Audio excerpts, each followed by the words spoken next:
ito po si Congresswoman Milagros Aquino Magsaysay. Sa United Party. Ano po yung i-expect natin ngayon as re-election is po for your party? Tuloy-tuloy lang ang pag-aalaga ko at pagtulong ko sa mga nakatatanda. So, tuloy-tuloy lang ang pagkikipaglaban natin sa mga karapatan at kapakanan ng mga nakatatanda.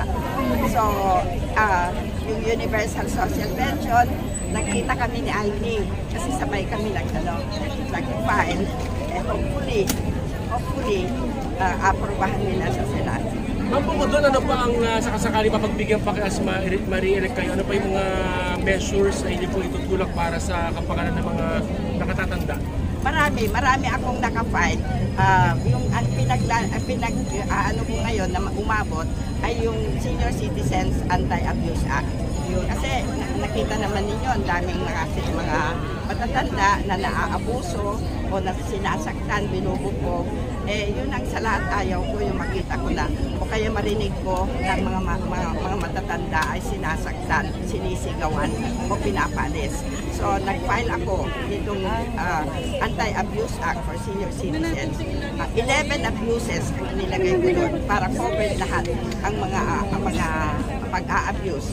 Physical, mental, emotional, financial, sexual.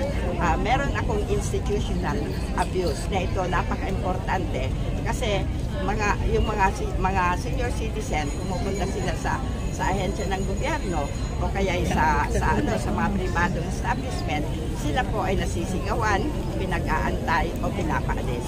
So, pag sa batas ito, wala nang makakaabuso sa mga senior citizen dahil makukulong na po sila. Saka yung kalusugan, marami naman po akong sinusulong. Kagaya ng magkaroon kami ng sariling hospital, yung Philippine Geriatric Hospital, aprobado na sa Kongreso at pinag-uusapan na sa Senado. Ngayon,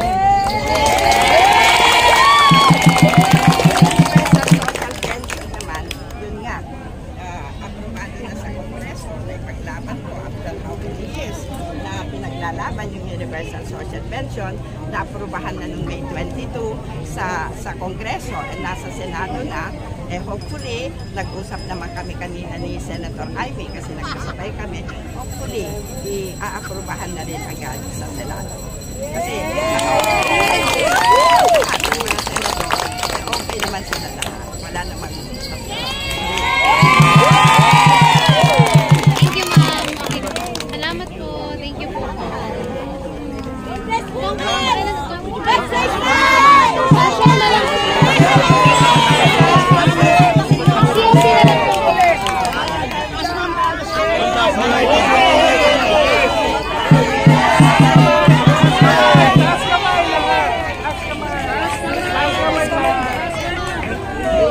Nakapal na ang United Senior Citizens Party List. Tuloy ang laban.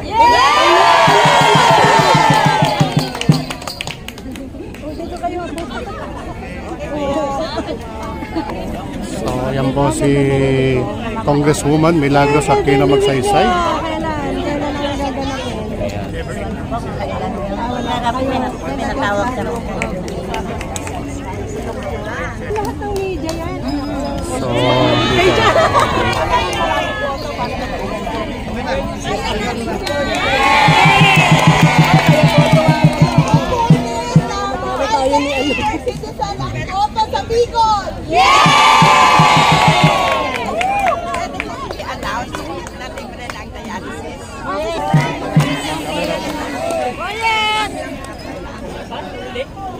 So, gusto ko lang ipaalam. Thank you.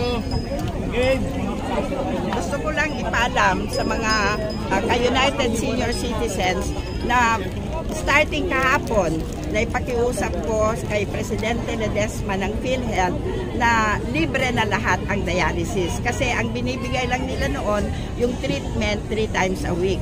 Bumibili pa rin ang mga senior citizen ng gamot Epotin sa dialyzer, kung minsan umaabot ng 1,400. Kung wala ng pera ang mga senior citizen, di na sila makadialysis. So, yun naman ay pinagbigyan naman ako ni Presidente Ledesma ng PhilHealth. Kaya ngayon, libre na lahat ang dialysis. Kasi ang package nila per treatment is 6,350. So covered na lahat. Ang mga nagda-dialysis, mga ka-United Senior Citizen, libre na po lahat ang mga sa lahat ng government hospital at sa lahat ng accredited PhilHealth accredited na private clinics and hospital.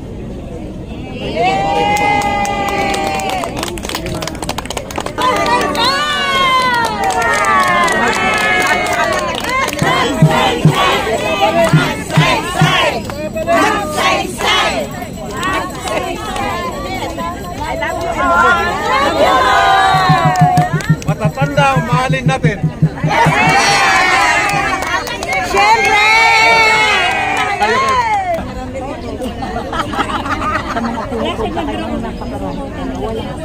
So ito po yun, nag-file na po ang ating minamahal na si Congresswoman. United Senior Citizen!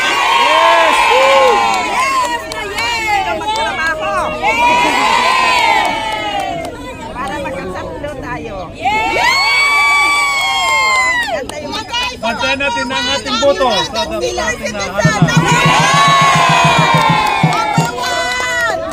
Hindi lang mga boto nyo, ha? Magkampanya kayo. Asawa, anak, buong pamilya. kapitbahay, magkakamag-anak. Lahat kampanyahan nyo. Yes, umpisa na! Umpisa na! Yung suporta itong araw na ito. Salamat po at hindi ko po makakalimutan ito.